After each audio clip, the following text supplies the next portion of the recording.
Welcome back to our developer interview with Axolotl from Pengonauts, who created the deck building Space Invader style game Starvaders. This is the second half of our cast. You'll find a link to part one down below, and we're going to continue our discussion already in progress. So be sure to sit back, relax, and let's get back to our discussion.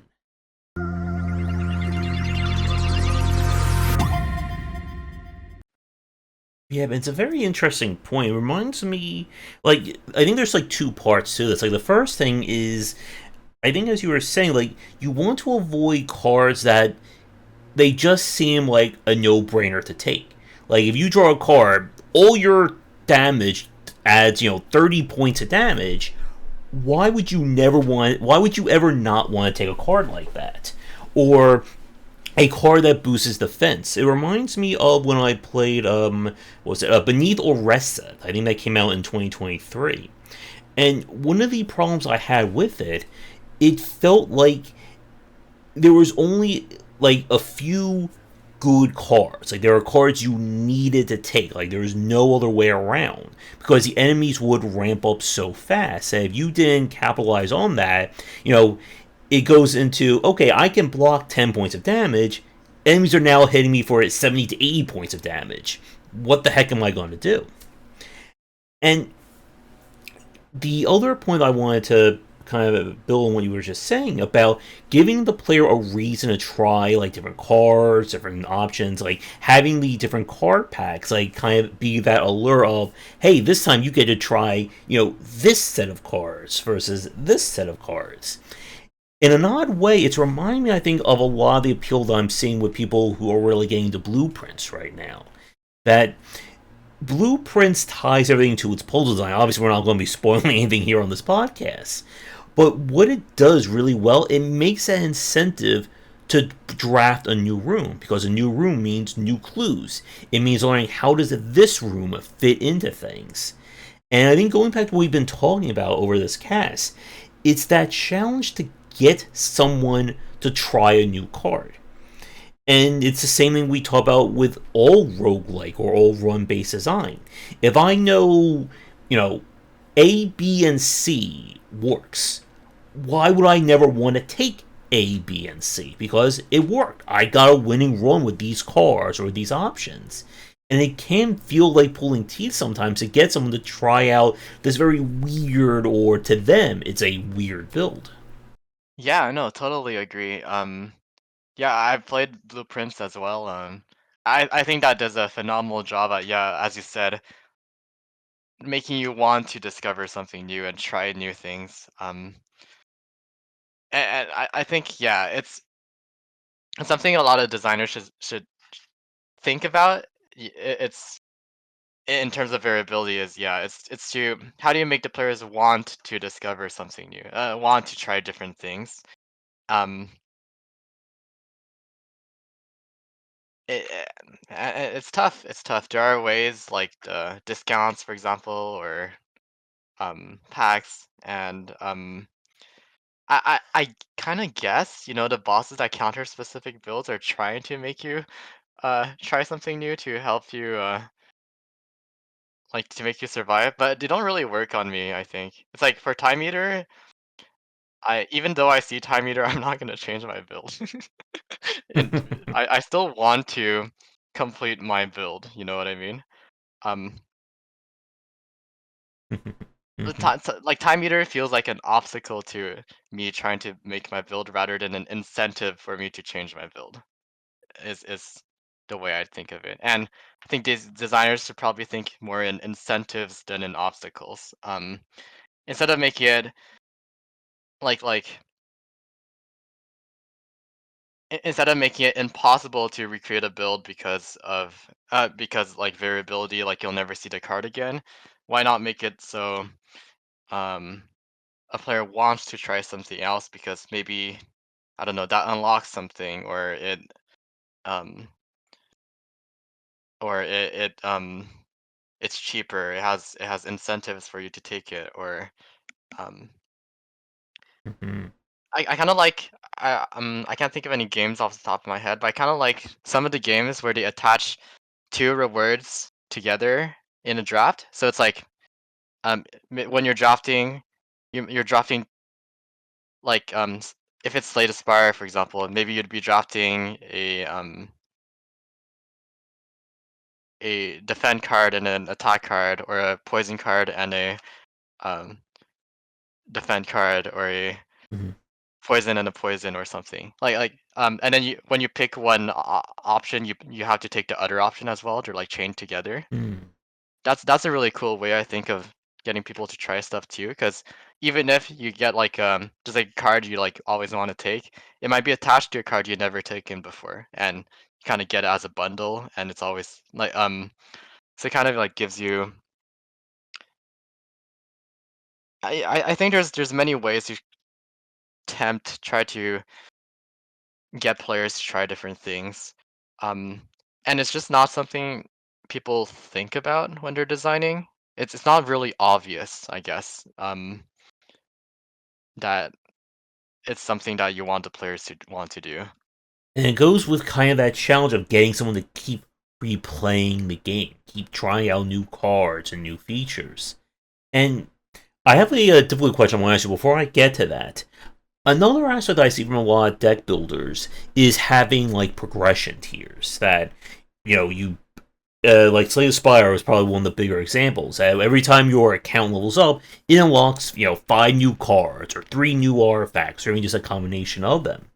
And I think there's pros and cons to this. I think this kind of builds off what we were just talking about with kind of what is your start of a roguelike.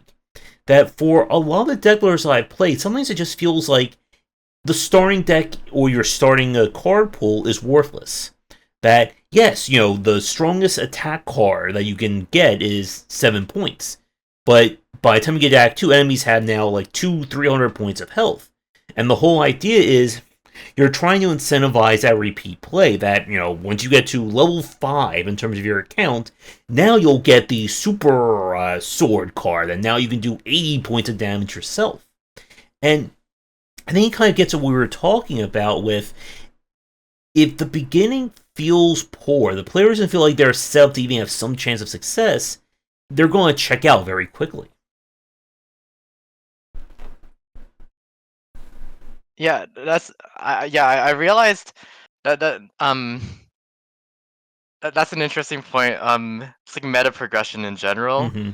I've had a lot of discussions with a lot of different designers about meta progression because everyone has super strong takes on this topic. I think it's there's there's multiple types of meta progression. Um, there's one where I like to call it like power meta progression, which is basically the type you say where you're almost expected to lose the first run because you'll unlock something that increases your power, and then eventually you'll be able to win. It's something that's like seen in like Hades, for example, where um you just you straight up like plus 10% damage and stuff like that. And sometimes it's more subtle as well, but it exists in other games. Um, the On the other hand, there's also what I call horizontal meta progression, which only unlocks new options for you to play, um, or more variety, but doesn't change your power level or difficulty. So usually that's like unlocking a new class. Um, Expanding the card pool, sometimes it's one, sometimes it's the other. I think usually when designers expand the card pool, they're trying to make it horizontal meta progression and not just like give you straight up better cards. And finally, there's what I would call a tutorial meta progression, which is, well, like I do that a lot, but tutorial meta progression is basically what I would say is you're it, it it's not to make the player stronger, but it's really just to hide the really complex stuff in the game until later. Um, make the players start with simpler mechanics so that they understand better, and then quickly introduce the later mechanics so that but only after they've played with the simpler mechanics first. And the difference between tutorial meta and power meta is that power meta is usually a grind. Power meta is the reason you replay the game because you're lost and you need the power to be able to win. So you're gonna have to play again and again to try to get more power to win. Tutorial is not a grind. You can finish it in 2 or 3 runs. It just teaches you new things every time, new mechanics, Mhm. um, new systems for you to play with, and it's not meant for you to lose. It's meant for you to. It's meant to help you. It's meant to tutorialize the game better, right? Um, and yeah, like that kind of like the power meta problem is kind of yeah that similar idea of like why like having the designer ask why a player wants to replay the game, and I think the wrong like usually personally I think the wrong answer would be because they need to be stronger to beat the game because that makes the difficulty curve really weird to me. It's like the more you play, the easier the game gets, and then once you beat it, the more you play, it gets even easier and easier. And um, so what then? Like then you ask the designers like if they beat the game, what incentives do they have to play the game even more? They'll just get Mhm. stronger. The game gets easier. Um, why do they need to get? Why do they want to like grind out for more stats if they've already beaten the game? Their whole reason for playing again, it doesn't work anymore. Um, on the other hand, if the player wants to replay the game because they want to try different things, they want to experiment, they want to see different things, then the difficulty doesn't matter. They could win, they could lose. Hopefully, they're still gonna want to replay it. So so yeah. Basically, like it still works. I think the grindy power meta still works, but it's like um, it's almost a different type of game. It feels more like idle games, incremental games, in that sense. Um, so yeah, I'd basically ask every designer to ask themselves why do they want the players to replay the game, and figure out that questions for themselves. Like find your own answer and make sure like the choices you're making in your game reflects like reflects what you want it to do rather than what every other game is doing. Don't just copy a game because it does it. Think about why you want to use the same system. And to your point about getting someone to like replay the game after they've already been in it, there are people who approach a roguelike simply as just a play until I win one time and that's it. Like I don't need to replay the game again. I already got the win. I saw that a lot with Hades. That when I looked at the achievement rates, there was a lot of people that once they got that first win, they didn't care about replaying the game to get the true ending. They were like, okay, you know, saw the end run, run complete. I'm done. Let me move on to another game. Yeah, yeah. I didn't know that about Hades. I would have expected at least people to be interested to see where the story goes. I think it's like at least for me, I think the primary reason for me to replay Hades is the story, and Mm-hmm. rather than the winning or the gameplay. Um, but yeah, that's interesting. I think after winning the game, for us, I'm I'm really trying to make people keep playing after winning the game. That's like I really hope people keep playing after winning the game because I I think the game's pretty easy. So it would be really bad if they stopped playing after one win. Um, it, and in a lot of our unlock structure, like we have meta progression, and a lot of the unlock structure is framed on after you win. So for example, you can only play the second class after you've won with the first class, which means that like I'm hoping the idea of a second class tempts players to try like play again, and slowly teach players that, oh, it's not about winning, it's actually about trying different things, right? Um, so and then the third class, to unlock that, it requires you to win on a higher difficulty with the other two classes. So it also like like we have like a true ending type thing, kind of similar to like the heart in Slay the Spire, right? Hmm. Um, and that like that we have like a little story that's going on, and when you reach this true ending, it goes to the credits. And Okay. I've almost designed the game so that you reach the credits before you unlock the third class. And like very intentionally because I really want the players to keep playing after the credits. Um, like they'll unlock the credits and then maybe they'll unlock the third class at the same time.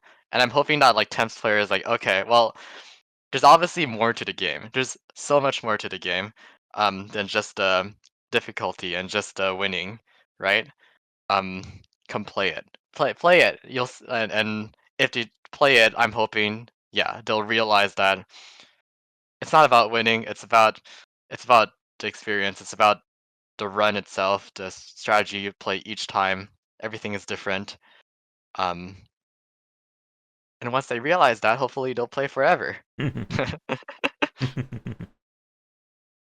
And one question I want to ask you about Digley before I forget, in keeping with the challenge of a deck builder style game, there is the scaling problem of how quickly things will ramp up in terms of enemy stats, the challenges, and again, this goes back to what we've been talking about with making sure cards and options remain viable from beginning to end.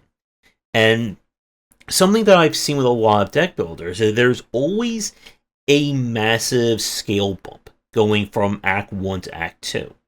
We've seen this with, say, the Spire, Wild Frost. Again, like so many deck builders I've played that the second you get to like the second chapter or the second act, everything just hits you 1,000 times harder. And it really for a lot of these games becomes this kind of stat check or build check as to whether or not you have a chance at surviving. With Starvaders, like how do you approach going from Act 1 to Act 2 to Act 2 to Act 3 in terms of the challenge? Honestly, this it's like the way we design it is really unscientific, so to speak.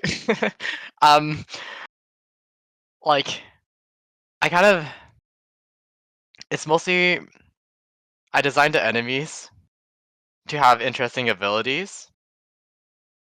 And since our game doesn't have HP, no damage numbers, we can't really balance them. Mm-hmm. We can't really raise their HP a bit or lower their damage to balance things out like minute style. So, um, like we could change the numbers of enemies that spawn and everything, but really, um, I just designed the enemies, plop them into the game, and that's and like put some random numbers for like the spawn amounts and like the way the encounter is generated, and it kind of worked. So we just didn't really change that for the past 3 years. We were just lucky that balance kind of worked out the way it is. Um, in terms of stat check, I don't. I'm not sure. It's I guess I haven't really thought about it. If there's that difficulty bump between the two. I remember there were a few like cases where certain enemies or bosses were like much harder than everything else because people complained about them, and then I just nerfed them a bit. But otherwise, there wasn't a whole lot of thought that went into the balance of the campaign. Is my answer to this question. It just kind of worked out, tweaking values here and there, and yeah, I think what helps in our game though is that you can see what enemies are good. Like when you're choosing what fight you want to do, you see what enemies you're against. So Mm-hmm. um you always kind of have a bit of leeway in a sense. You can always try to avoid some of the enemies that are really bad for your build, for example, or stat checks. If you don't think you can stat check, you can just pick a fight that has like a smaller reward, um, but it, like looks safer for you to fight. Hmm. So so maybe that changes things and makes it so that um it's not as hard of a stat check when you head into Act 2. It's more like there's ways out of it, I guess. There's another path, like choose safer fights, fights that you think you can deal with better. Yeah. And like giving the player the option to fight different enemies or have different enemy types. I guess another question to ask you then is, what was the approach to designing enemies and bosses in Starvaders? Because again, as we've been talking about over this cast, that you don't want to design enemies that completely shut down certain options. If you design like to go with something like with Starvaders, so you have like a bomb based build. If you design an enemy that just says, haha, I'm immune to all bomb blasts or all bombs, what does a player do? That's their build. So what has been kind of like the approach you took with designing the different enemies? Yeah. Yeah, so you mentioned that bomb thing and this is like a bit off topic, but the first thing that came to mind when you talk about like enemies that are immune to bomb was that we basically have the opposite of those. We have enemies that are bombs, which makes it so it's like if you have a bomb build, um, like you have a card that's like detonate all bombs, the enemies will blow up as well. So yeah, that's kind of funny. Um, but yeah, in the same that's like in the same sense of like, yeah, let the player use their tools against the enemies. It's more fun that way. And I think yeah, in terms of designing the enemies and the bosses, um. I will say it's really, really hard to design them. Um, because there's no HP, there's no damage, there's no status effects. And to keep it simple, it's a tough one. It's tough to design. They basically all need to have like these unique abilities that are very intuitive, easy to see, but still like interesting to play against. I yeah, there's maybe a few different ways. Um, like approaches to designing enemies.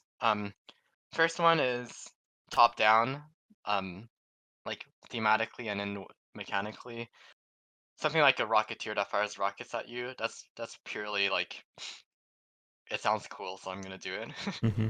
I And it, don't want to interrupt you too much, but your voice kind of like went out. Like you just got like a lot quieter. I'm not sorry, sure. hello. Yep, there we go. Is it better? Yep, good. Okay. Yeah. So yeah, some enemies are top down designed. Some enemies, the another approach to designing would be if something is missing. So what I mean by that is, for example, we have some mechanics. Like we have some enemies have like shields, and we have like cards that interact with shields. If there's not enough shield enemies, I'll make an enemy that has a shield, for example. Um, and but in the same vein, I make sure every boss has like shield mechanics or something that's related to that. Um, just so that if you make a purely shield build, you'll still be able to like pop off your strategy against them. Um, Same thing for like pushing and pulling, for example. That was a hard one to do, to make every boss be able to be push and pulled or like has interactions with push and pull. Um, but if you have a build that's purely push, like all you do is push enemies into each other and stuff, you'll still be able to um fight against all the bosses. In fact, it's one of the bosses, the Kraken. It's better if you have push and pull because you can like split it apart. And things like that. It's so yeah, designing So those are like, yeah, different approaches to designing the enemies. A third approach is mechanically, I guess. Yeah, trying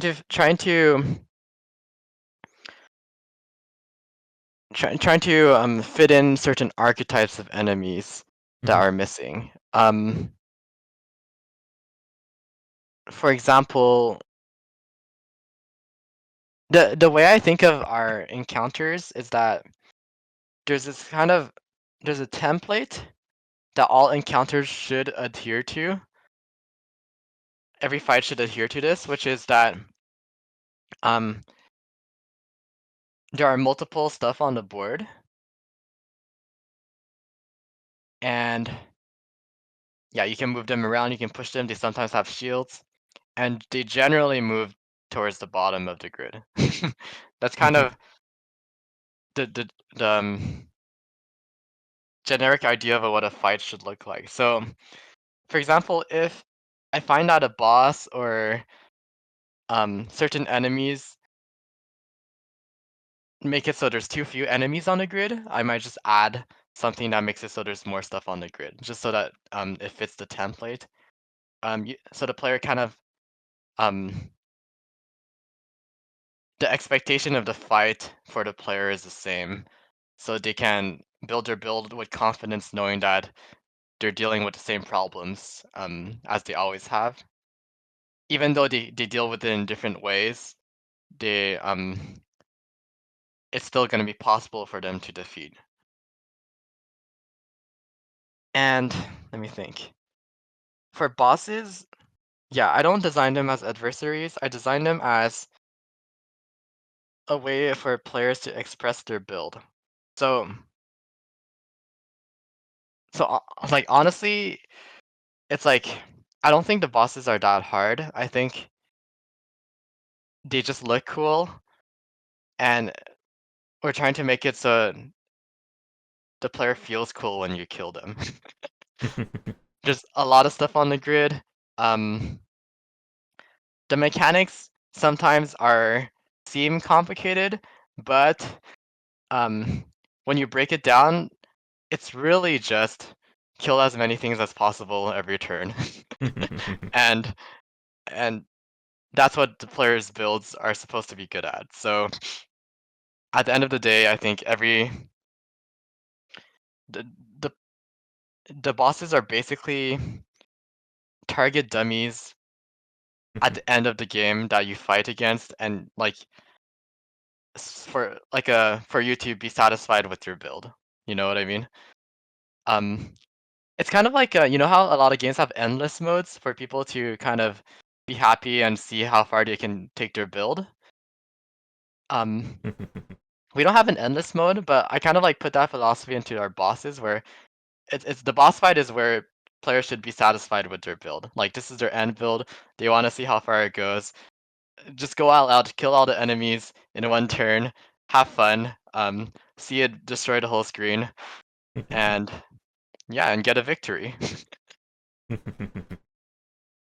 Yeah, and like being able to design like abilities like that is always like it's like that dream for a lot of people when they play any kind of roguelike game where they get like that perfect combination of cards that oh, they threw. I think when I played Starvaders, I think either like the first or second time, I think I had that situation with the bombs where oh, the enemy, there's 10 enemies on the field, well, I'll just place 3 bombs down, detonate them with the bonus, and the entire top part of the field just disappears.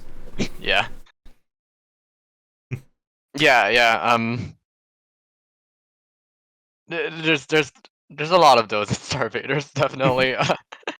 And yeah, it was really important for me that by the end of Act 3, players have basically finished their build.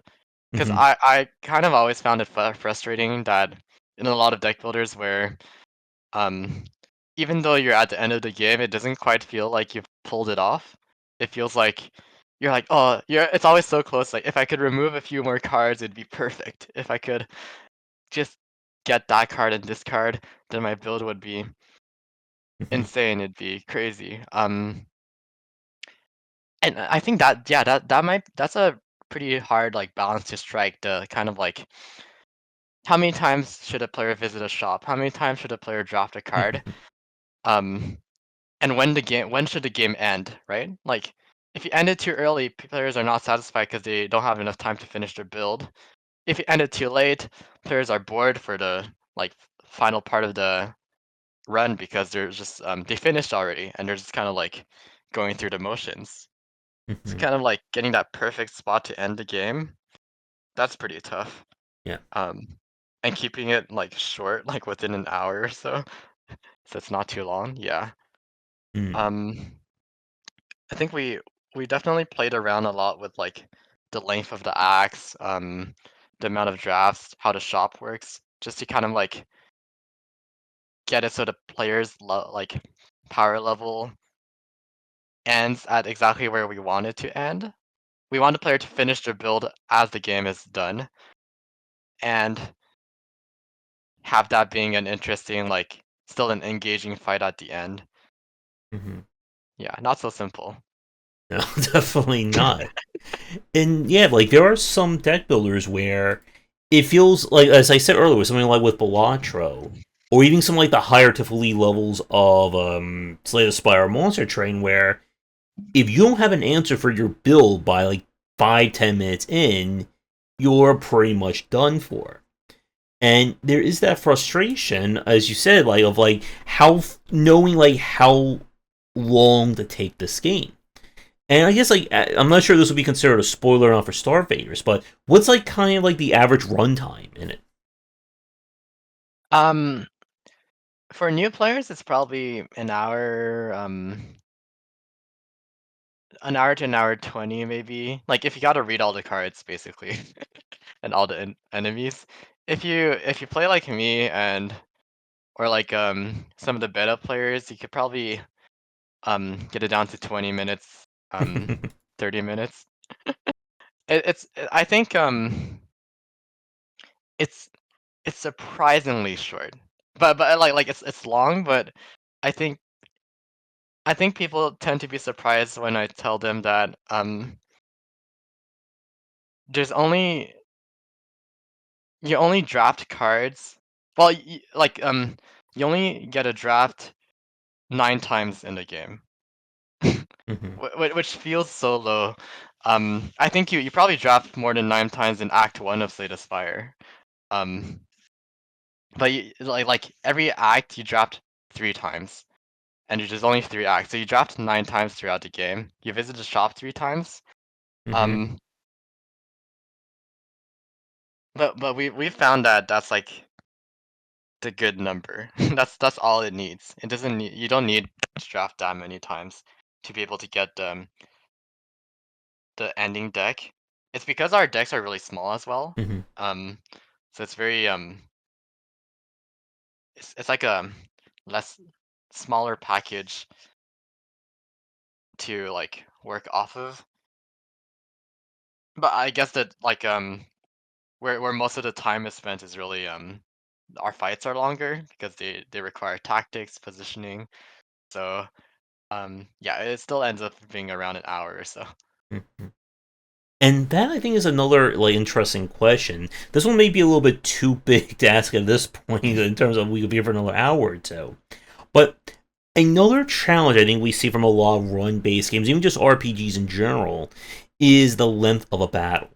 That this goes to something I talked about a while ago. That there's some RPGs where you can finish a battle in like 20 seconds to a minute. Like it's just that fast, that snappy.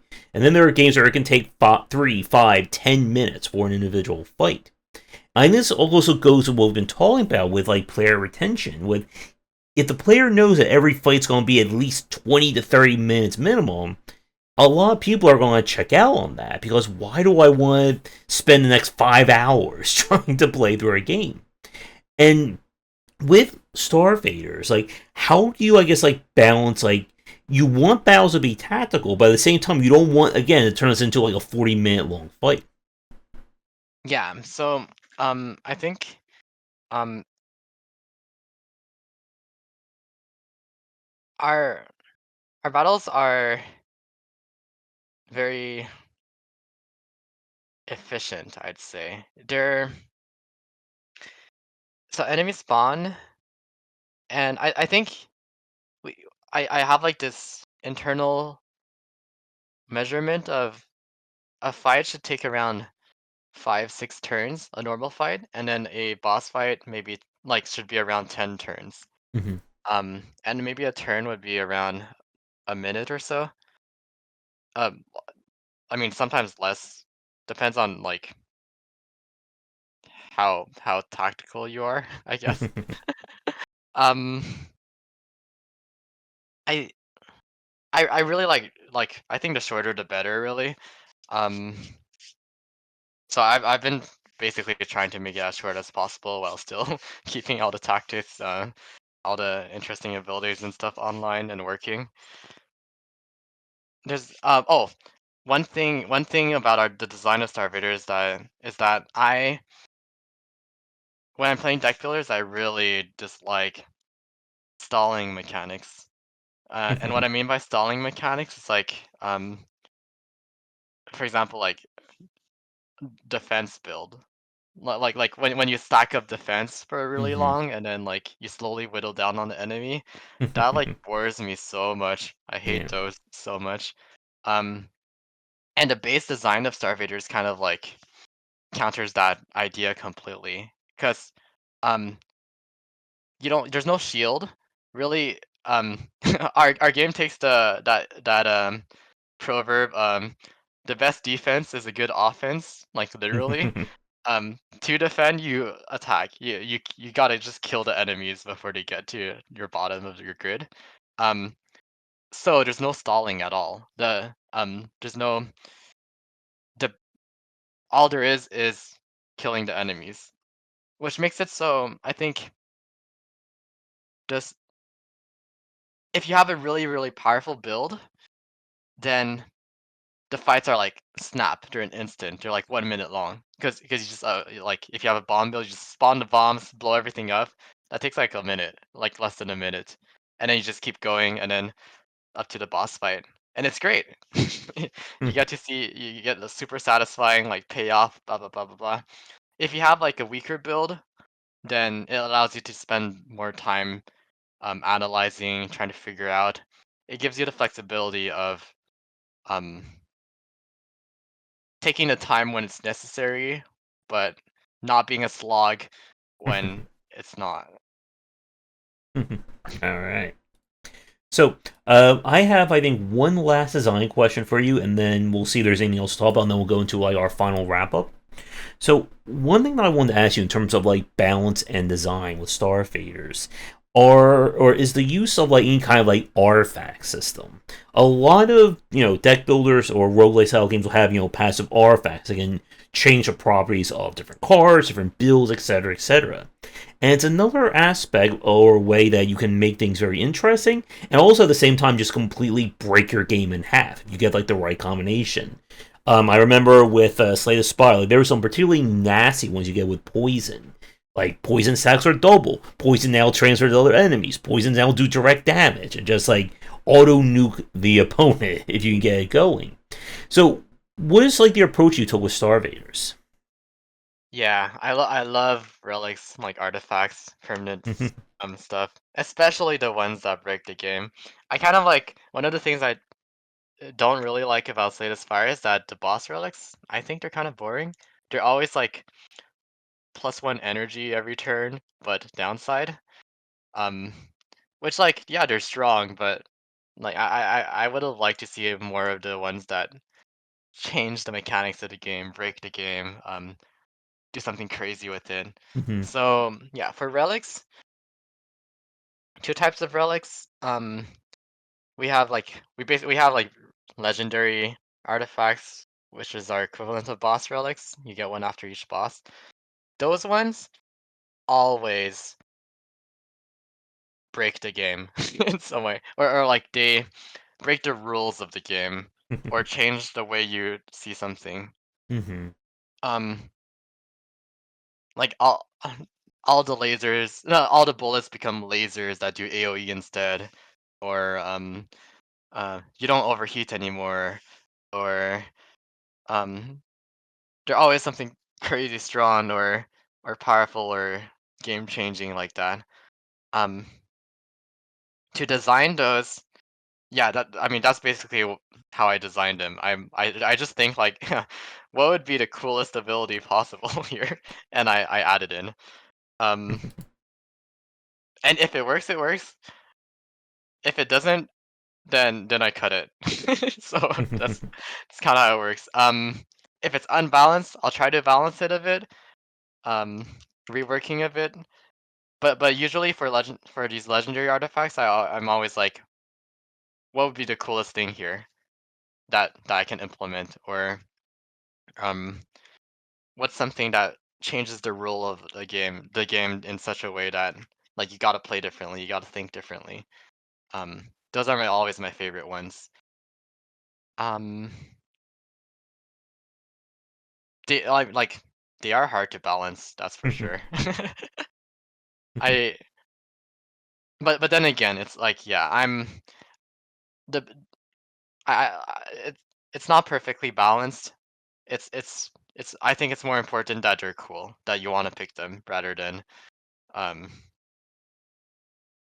It's like I'm pretty sure some of the relics in the game are like auto win. Like you pick them, you probably win for sure. I hope that's not gonna be a problem when the game comes out. But they're cool, so and they're fun to play with, which for me that's the important thing. All right. So with that, we are approaching 2 hours. I think we can start wrapping this up. And again, if you're free in the future, we can always have you back on to kind of chat post Starvaders. Yeah, that could be fun.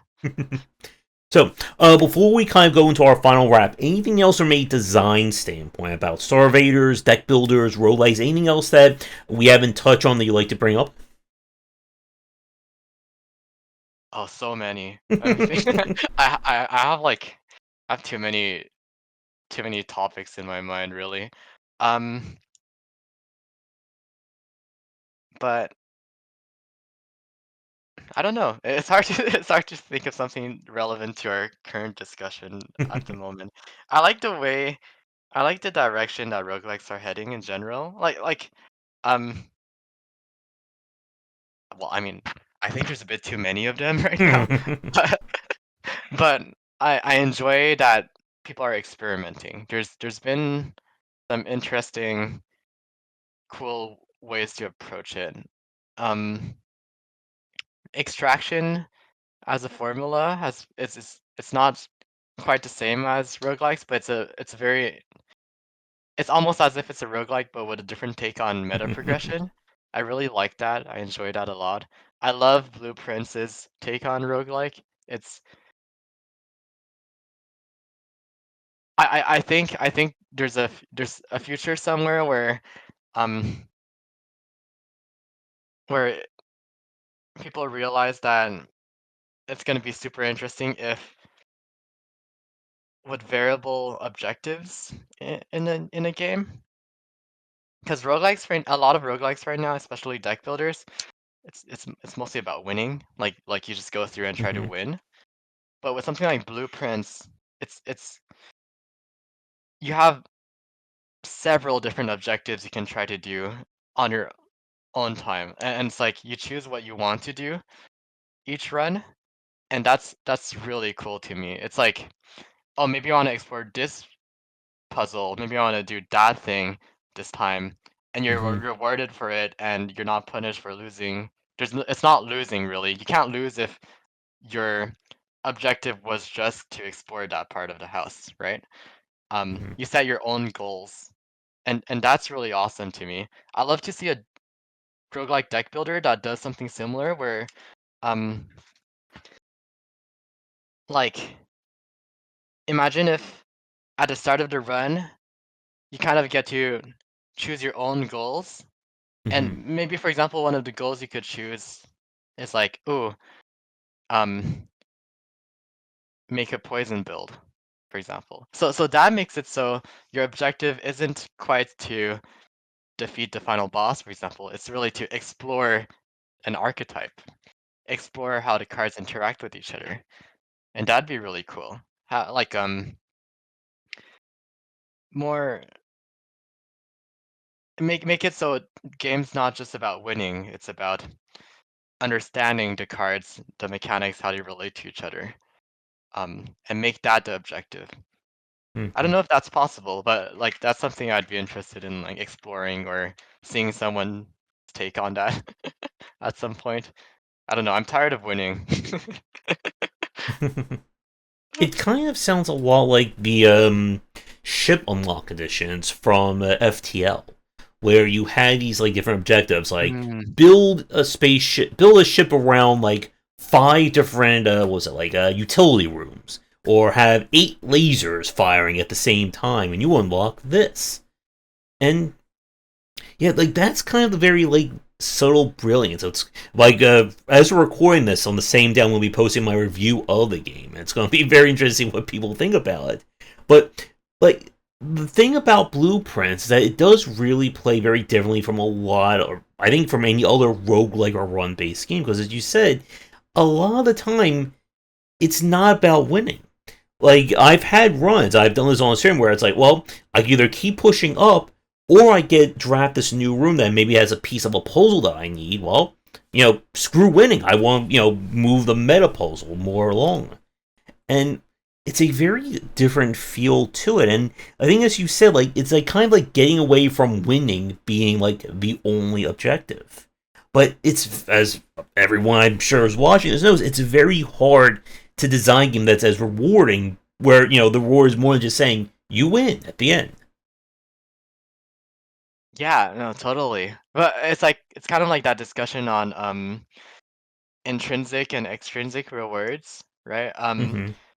I kind of think like giving a you win is very extrinsic. It's like being told that you won. But I Mm-hmm. really like the concept of games where it's more intrinsic, where you define your own goals, and then once you complete them, um, it's like theoretically it should be rewarding because it's something that you yourself wanted to do. Mm-hmm. Something like an open world like sandbox game does that a lot, like Minecraft, for example. It's like you yourself want to build a house, so you build it. It's not an objective in the game. It's something that it's a goal you've created yourself.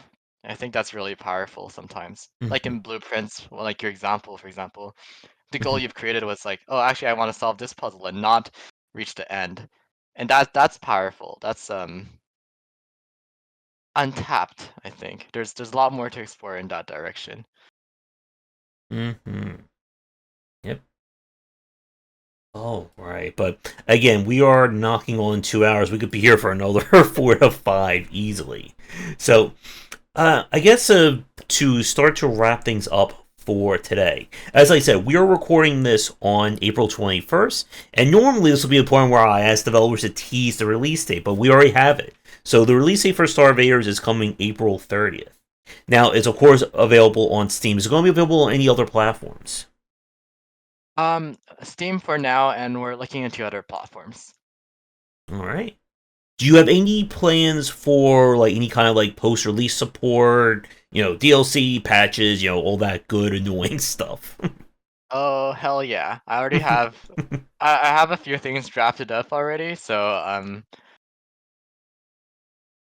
a lot of things drafted up already. I think people are gonna be surprised by just how much content is already in Starvaders, but also some of the things I have drafted up is kind of like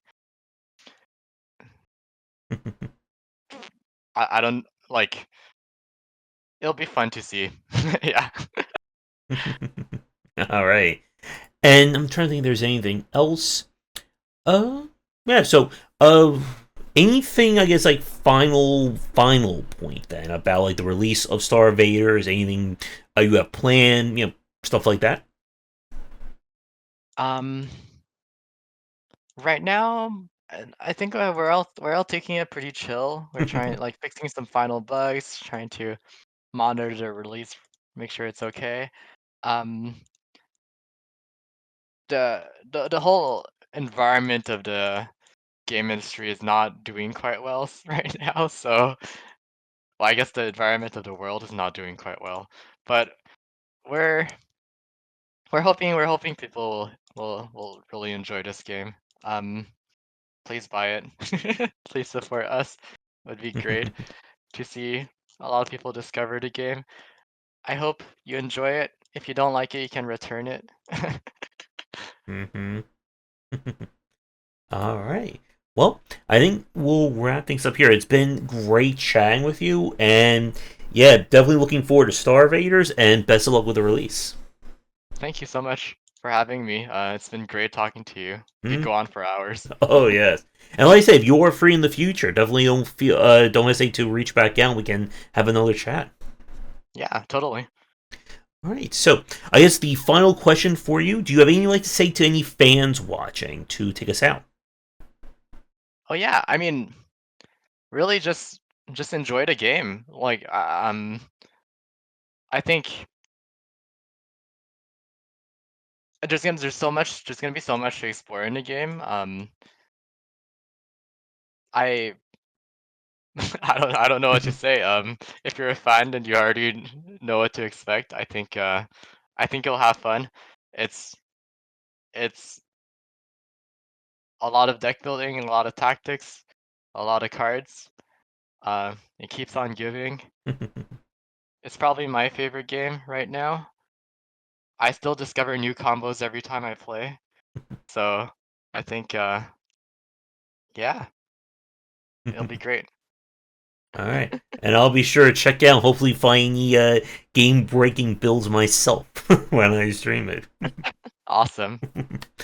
All right. Well, I think with that we will wrap things up. You'll find links to the game down below. Before I let you go, Axel, anything you want to mention in terms of social media or places to find like you, the studio, things like that. Oh yeah. We recently branded ourselves as Pengonauts. We didn't have a name before, so that was pretty recent, last year. Um, you could, but we don't have any socials. You can follow me on Blue Sky. Um, I am Axolotl at pengonauts.com.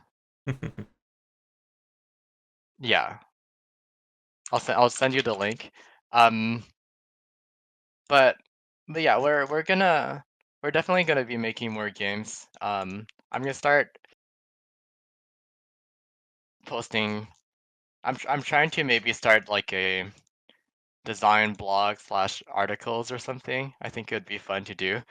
Um, but yeah, I have so many thoughts on game design. It's ridiculous. Oh, I guess that's one super final question. You have anything you want to tease where it's coming after Starvaders? Yeah. Hard to say right now. It's a bit early, but I think we're really into the idea of exploration. So it's most likely going to be some type of exploration game. Um, it'll most likely be turn-based again, but it's probably not going to be a deck builder. It's not going to be cards. We're kind of like I think we're done with cards. We've done all we can with cards. It's time to leave it behind. All right.